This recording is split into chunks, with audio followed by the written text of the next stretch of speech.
Hello and welcome to Midwest Writers Room. Our mission is to encourage, educate, and celebrate writers of the Midwest. I'm Luella Schmidt. And I'm Ken Humphrey. Today's chapter break episode features Laurie Hertzel and her latest publication, Ghosts of 4th Street, which comes out March 31st, 2026. Laurie spent 15 years as the books editor at the Minneapolis Star Tribune, now called the Minnesota Star Tribune, and is the author of News to Me, Adventures of an Accidental Journalist, also published by the University of Minnesota Press, and winner of a Minnesota Book Award. She reviews books for the Washington Post and the Boston Globe and teaches in the MFA in Narrative Nonfiction program at the University of Georgia. So let's take a look at Laurie's book. Her newest book, The Ghosts of 4th Street, is a memoir that takes place in 1965 and 66 in Duluth, Minnesota. It's a story of a big, complicated family that faces tragedy when the oldest son died and is told through the eyes of Laurie as a 9-year-old child. The book examines themes of family and loss, but it is mainly about the power of story. The stories told about the past, the stories families tell about themselves, the stories that little Laurie read in books that gave her solace during a difficult time. And it's about the stories that families don't tell and what that kind of silence means. Welcome, Laurie, to Midwest Writers Room. Ken and I are both native Minnesotans, and we're thrilled to chat with you today. How you doing? Thank you. Good morning. I'm so pleased to be here. I'm doing fine. I think this is going to be a great episode, and I feel like this is going to be right up Luella's alley from a topic standpoint. I could just see her Perhaps. eyes when I was reading the synopsis. I know her well enough. So before we talk about this book itself, I want to get a little bit dig into you, Laurie. Um, Okay. your two books, the ones that we mentioned, are memoirs. Is there Mhm. a reason that you kind of circulate around memoirs? Is that your preferred genre to read, or what draws you to those? Wow, that's a really good question. I don't think anyone's ever asked me that before. I have always loved memoir because I love stories that are true. If a memoir is fictionalized, it loses its meaning for me. But I've always been interested in other people's lives and other people's stories. I spent my whole career as a newspaper reporter and editor. And until I became the books editor at the Strib, my best job was doing feature stories, writing stories about other people's families. Um, at the Strib, I did a column. And it was about books, but a lot of it became, rather personal as well. And so I feel like that's one place where I sort of developed the voice of writing about myself, hopefully without sounding vain. It's kind of hard to have a lot of eyes in a piece. And if you're a reporter, it kind of goes against everything you were taught to do. But I like that personal perspective. The story that I wrote in this book is one I don't know if you've read the epilogue, but I do say in the epilogue, this is a story that I have been writing and rewriting since I was a young person. My brother died when I was 9, and the year I turned 18 is when it really hit me because that's how old he was when he died. And I turned 18 and thought, oh my God, on my birthday, if I were my brother, I would have 2 weeks left to live. And it was really difficult. And so I've been writing about it all my life. And it's funny because I've always felt really, really close to the child that was me. And kind of surprised when I talk to people and they don't have that same feeling about themselves as a child. But now that the book is written and about to be published, that feeling for me has kind of gone away. It's like I don't really need to hold her close anymore. I've told her story. And I don't know if that makes sense, but it's just, I do read a lot of memoir and I review a lot of memoir as well. So it sounds like there's a bit of a cathartic emergence then from you writing this book, kind of, leaving behind the girl that you were. Is that fair to say that's how it feels to you? That is fair to say, and it's a surprise to me. I did not write it for a cathartic reason, and I didn't expect that to happen. And I actually kind of miss feeling that close to, the little girl that I was. But yes, I think that is what happened. So, and you I kind of can anticipated the I jump in? next. Oh, go ahead, Luella. I'm sorry, Ken. I just wanted to jump in and say I feel like one of the things that in spiritual circles they talk about healing your inner child, and being the parent you needed. And to me, that sounds like that was what that book did for you. Like you were kind of gentle parenting your child's self, and it helped to kind of put that past in the past, maybe. I don't know. Is that fair? I think all of those things are fair to say. Yeah. And like I said, it's these are all a sort of a surprise to me because I didn't feel like I needed healing and I didn't feel like, being close to the child that I was a sign that something was wrong. It's just sort of, like I've told that story and now I can go tell another one. Oh, nice. So, and you kind of anticipated my next question when you talked about, kind of that seminal moment that it crystallized as a book into your head. So let me shift a little bit and I just ask from the moment that you actually put pen to paper when you knew you were Mhm. going to write this as a memoir till you finished that first draft and said, okay, I've got something worth submitting. How long did that take you? Well, more than 10 years. Does that sound right? I have never done anything in a very linear, organized, planned way. So if you were to read my first memoir, and obviously you don't have to, it's called News to Me: Adventures of an Accidental Journalist, because I never set out to be a journalist. Everything that led me to my career was accidental. And it's kind of the same with this book as well. Like I said, I've been writing about it for my whole life and never ever thought I would publish anything. Nothing I wrote was like complete. I wasn't writing a book. And then when I started working on my MFA um, at Queen's University in Charlotte, North Carolina, I planned to write something else entirely. I was going to write a collection of essays about nature, and it just after the first semester, I just sort of pivoted, and I don't know why, but I started writing what became chapters of this book, but I still wasn't thinking of a book until, by the time I graduated, I had my thesis and it was not all of this, but it was a big chunk of this. And I still didn't think that I was going to publish it because my mother was still alive. Um, she never talked about my brother. She, at least not to me. I mean, I have a lot of siblings and she might have talked to others, but she didn't talk to me about it much. And I mean, I didn't want to ask her to, here's a book that tells the story of your oldest son's death. I didn't want to do that. Um, but when she was dying, when she was 97, I just, I thought it was time. I don't know why. I just felt like, you know what, I need to get this done. And I went back to the University of Minnesota Press, who had done my previous book, and they were terrific. That's great. So tell us a little bit about what it was like to try to write, honestly about people that you love. Was it difficult and how did you manage? That is the hardest thing. And that was actually when I was in grad school, that was my craft talk, was how to write about people you love. And I have read a lot about it. There's a wonderful collection of essays that Joy Castro pulled together called Family Trouble. I think it was published by the University of Nebraska Press. And it's all essays by various writers about how they do this and what response they got. I tried to be as honest as I could without being hurtful. Certainly, there are things that happened in my family that are not in this book, but they didn't need to be in this book. And so I left them out.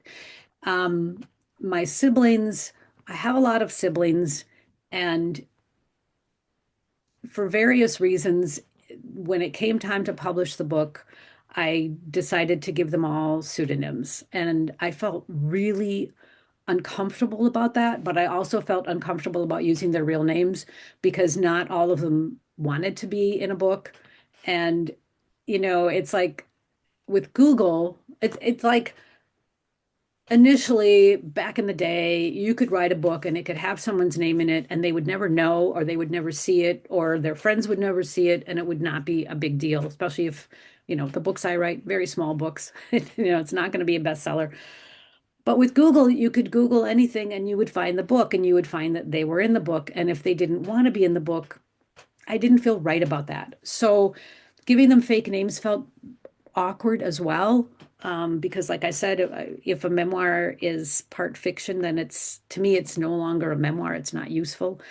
But that's the only thing I changed was names. And I did it out of love. I didn't want them to be found if they didn't want to be found. But the actual writing, it wasn't hard because I remember that time so well. And I remember the good things my siblings did, the kind things. There's a scene in the book where one of my sisters, for my ninth birthday, knitted me all these clothes for my Barbie doll. I didn't know anyone in my family knew how to knit. I sure didn't know how to knit, and I still don't know how to knit. It was like a miracle to me. And so it was easy to just kind of remember what happened and write it down. Yeah. That's it. And have any of your siblings read it yet? Some have read it. Some say they won't read it. Yeah, I have a big family. Not Yeah, everyone feels the same way about my writing a book about the family as, you know. I'm sure. Um, so yes, the older ones, um, some of them have read it. The younger ones have not, but they will, I'm Okay. sure, Yeah. eventually. They know the book is Um, coming, you know. you sure? Yeah. And did you, when you were doing your path to publication, you mentioned that you went back to the same press. Did you entertain other ones, or did you just kind of you felt comfortable with them and knew they had your back? And I felt very comfortable with them. They were great with my first book. And also, shortly after I finished grad school, I happened to run into Eric Anderson, the acquisitions editor at the U of M, on the light rail. And I told him that I had, finished my MFA and that I had this manuscript, and he asked if he could see it. And so I sent it to him, and he said he wanted to publish it. And that was, years ago. And at that time, it's like, no, I'm not publishing this book. My family would kill me. And I told him no, but I also felt like that was all I needed at the time. It was like, I've written this book, it's done. Somebody likes it, somebody thinks it's worth publishing, I'm good.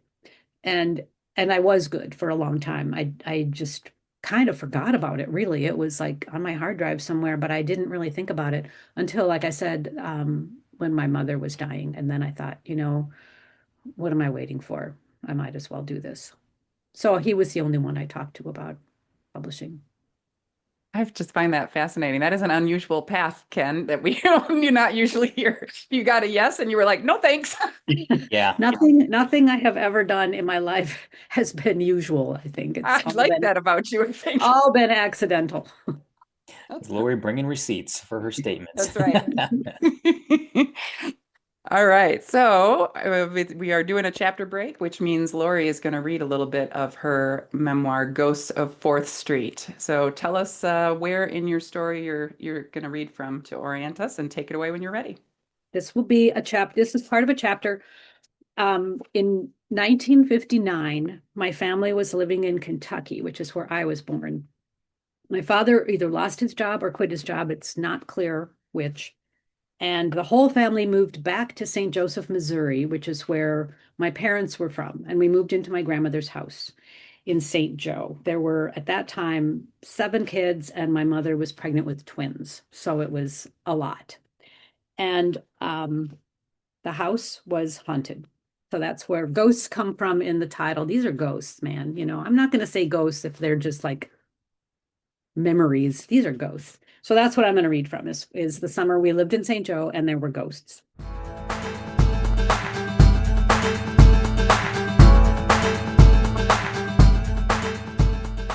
Grandma's house was thick with ghosts. Some manifested themselves as dancing bright lights in a dark room. Some appeared as 2 columns of smoke moving through the house side by side as though they were in deep conversation. One ghost was nothing more than the cold touch of a hand on a shoulder. Another liked to unthread Grandma's sewing machine when her back was turned. Years before, one of the ghosts, though nobody ever knew which one, locked Uncle Patty in the bathroom, and though he pulled and pulled on the door handle, he couldn't get out until someone came home and heard his shouts, and then the door opened easily. The main ghost, though, was the one that showed up nearly every day was the ghost of a man. It followed a regular route through the house, walking down the stairs from the second floor, through the hallway, always treading on the metal heat register, which clanked, through the kitchen, and down the basement stairs. It lived, apparently, behind the furnace. Sometimes it paused on its route to look over the shoulders of my grandparents, who sat at the kitchen table after dinner playing cutthroat gin rummy and drinking Pepsi out of bottles. Grandma complained that if anyone was going to see a ghost, it should be her, since she was Irish, but she never did. My grandfather John, on the other hand, claimed that he didn't just see the ghost, but talked to it. It gave him tips on the daily double. There it goes, he'd say, playing a card, the ghost gliding past behind Grandma's back, and she whirled around in her chair, but by then it was gone. The first time John saw the ghost, he was alone in the house. The ghost sailed past him silently into the hall, clanked on the heat register, glided through the kitchen and down the cellar steps, and John slammed the door behind it, grabbed a hammer, and nailed the door shut. But over time, they struck up a kind of friendship, and John took to following the ghost down to the basement, pulling up a stool by the furnace and settling in, cracking black walnuts from the tree in the yard, and chatting. Nobody else in the family dared to go down there, but they could hear the crack, crack of the walnut shells and John's voice drifting up through the heat register. Sometimes he laughed. He could stay down there for hours. Gov, that's my father, Gov sneered at the idea of anyone believing in ghosts. His parents, he liked to say, were ignorant peasants. But Grandma noted that he pretty much never went down into that basement alone, and the one time she sent him there on the premise of needing something that was, of course, behind the furnace, he was down and back within seconds. Grandma and John's house was around the corner from an old cemetery, its hillside held back by a bulging brick wall 7 feet high, too high to see over, but it was easy to imagine what was on the other side. Tall, mossy headstones gleaming white in the moonlight, some cracked, some toppled, grassy graves overgrown, forgotten. My mother believed that the ghosts traveled back and forth between the graveyard and the house. Whenever she drove back to 1106, she could sense where the ghosts were by the feeling of dread that sometimes washed over her.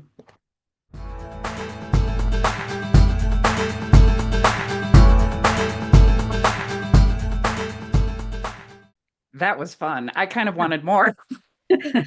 There's more ghosts. There's more ghost stories. So I've decided that, when I've passed on to the ghost world, and assuming that they are it's all seeing, all knowing, I'm gonna come back and I'm gonna whisper like daily double or lottery numbers into my kids' heads. But for my daughter especially, who is into all this stuff, I'm gonna haunt her, right? Just for kicks and giggles. I'm gonna just sit and walk through her house and knock on it because that will freak her out and that will amuse me in my ghost world. But like I said, I'll pay it off by whispering lottery tickets in their ears. Well, I don't know if my grandfather ever won the Daily Double. That isn't part of the story. See, all of these Right. stories that are in this book, it's like they're pieces of stories. And sometimes it's like, well, then what? Nobody knows. But Yeah. the summer that we lived in St. Joe, I was very small. I was about to turn 3. Um, the brother who was older than I am, he was 5, and he used to sleep in his clothes because he was so afraid of the ghosts. I mean, Wow. they're just a legendary part of one of the many Hertzel legends that are in this book. Hertzel legends. I love it. I love this image of it was your grandfather, right? Running, just sitting down there chatting with the Yes, ghost and his yeah, walnuts. yes, it was my aunt who told me a lot of the stories. My father's youngest sister. I mean, she just had so many stories. When they sold their house in St. Joe, she said the ghosts got very active and people would come to look at the house and things would happen. Like there was this huge mirror on the wall that suddenly, like, it didn't just fall off the wall, but it went flying across the room. And they had to, I don't know if they brought in a priest or who they brought in, but they had to do some ritual to try to get rid of the ghosts. And I Oh, interviewed the goodness. woman who lives there now, and she said she has never seen ghosts, but her grandson has. And the person she bought the house from, was too afraid to live there. So, it's like not everyone sees them, not everyone believes in them. I don't know that I believe in them, but these stories are like part of who Yeah, I I don't know that I believe in them either, but I really enjoy the stories. I All right, well, wholeheartedly believe in them, and I'm never going to that house. yeah, exactly. So tell us, tell our listeners where they can find your book and where they can find more about you. Well, right now the book is not out. It will be out on March 31st, and then it should be everywhere. I will have events in the Twin Cities and in Duluth and up the shore in Grand Marais and, perhaps elsewhere the first part of April. I have a website. It's lauriehertzel.net. lauriehertzel.com was not available because that was my old website and for my other book, and I cannot figure out how to get into it. So No. lauriehertzel.net. And it has all the events and reviews and that sort of thing. And I will update it as we go. All right. Great. And as usual, we'll drop that website link down on our show notes so people can follow you. Okay. So I want to take right now to thank Laurie for coming on, not only for introducing us to Ghosts of 4th Street, but letting me know that my childhood newspaper is now called the Minnesota Star Tribune. I did not know that. I mean, I've been gone from the state for a long time, but Yeah. something, a staple like that has a new name, it just kind of, I'm like, wait, what? How did that happen when I did not pay attention? But you know what? Life moves on. I want to Yeah. thank everybody out there for hanging out with us in the Midwest Writers Room. I'm Ken Humphrey. And I'm Luella Schmidt. Words ignite imaginations and spark change. Never underestimate the power of storytelling. Midwest Writers Room is a production of the Wisconsin Writers Association. Writing and editing by Luella Schmidt and Ken Humphrey. Sound design and editing by Ken Humphrey. Music for the Midwest Writers Room was written by Michael Ramir C. For more information, please visit wiwrite.org/podcast. Thank you.